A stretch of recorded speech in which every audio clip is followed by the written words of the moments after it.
The Vex theory had conquered 47 star systems without breaking formation.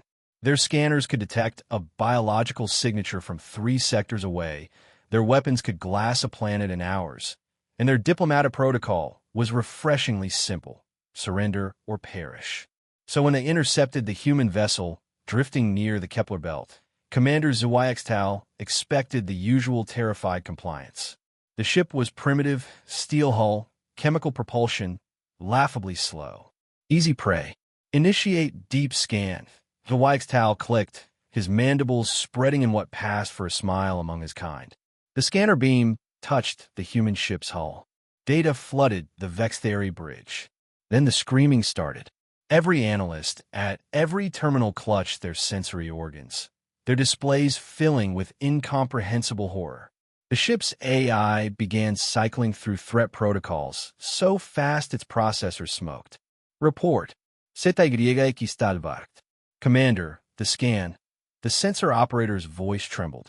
We've detected the vessel's armament. And it's carrying 340 nuclear warheads, sir. Silence gripped the bridge. Nuclear weapons were banned by 16 different galactic conventions.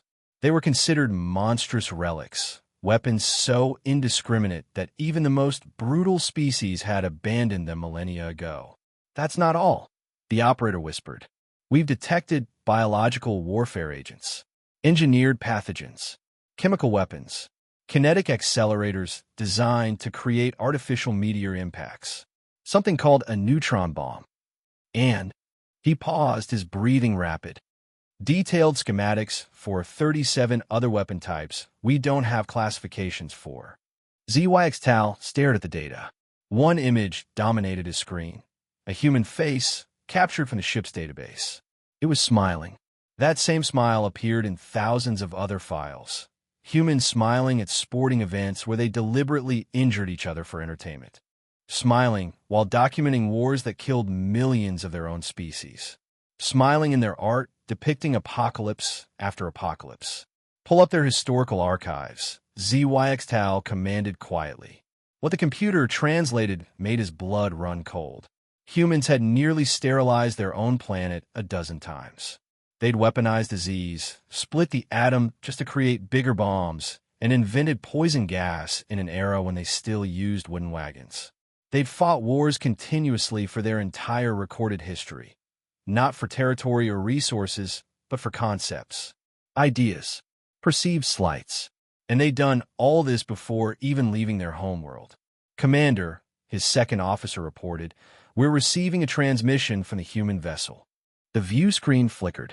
A human appeared, young, female, wearing a crisp military uniform. She wasn't smiling. Unknown vessel, she said calmly. You have committed an act of aggression by scanning our ship without permission. You have 60 seconds to withdraw beyond 10,000 kilometers, or we will interpret your presence as hostile intent. Hostile intent. We have 40 warships. You're one primitive. 50 seconds. He looked at his weapons officer, who slowly shook his head. Commander, if even one of those warheads detonates in our formation. 40 seconds. SpaceOper thought of the 47 systems his people had conquered.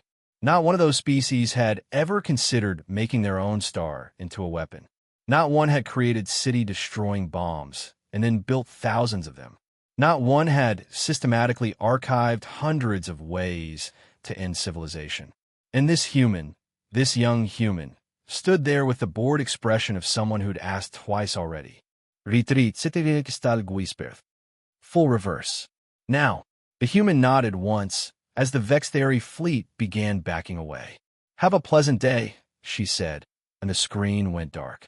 Later, in the Vex theory records, humanity's sector will be marked with a single designation: a void. Not for their technology, which was primitive, not for their numbers, which were small, but because the scan had revealed a simple, terrifying truth. Humans didn't create weapons of mass destruction because they feared others.